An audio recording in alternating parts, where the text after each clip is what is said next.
Hello, my name is Erica Marat, and I'm a professor of political science and a mother of a first grader at MCPS.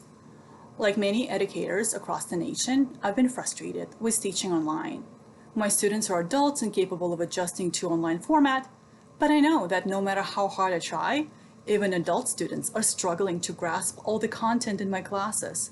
For a truly interactive and fulfilling learning, nothing substitutes an in-person experience.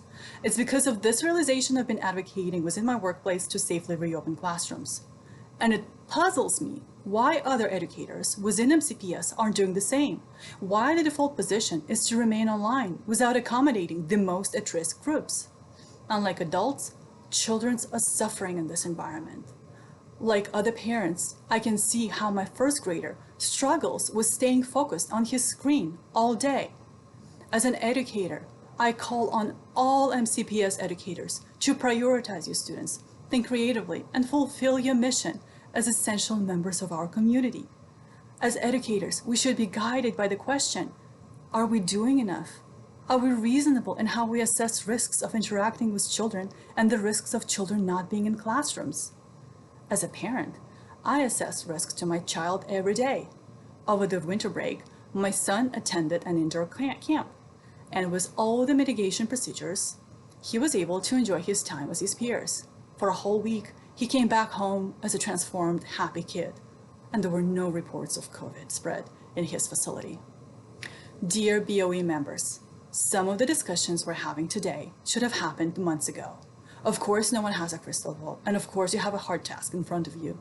And yet, it is telling that we're one of the 5 states in the nation not offering any in-person education. A new study by the National Center for Research on Education Access and Choice concludes that it is safe to reopen schools in counties where there are fewer than 36 to 44 new COVID county hospitalizations per 100,000 people per week. That's a much higher threshold than currently set out by the MCPS. Teachers should be prioritized for vaccination, but schools have been open around the country for months without the vaccine. Here in Montgomery County, if camps, pods, and equity hubs are running safely, why can't the doors be open to first groups? Why can't we accommodate our younger learners and special need groups starting February? Teachers can teach from classrooms like in Arlington County and other counties across the nation, and we can try to do just enough.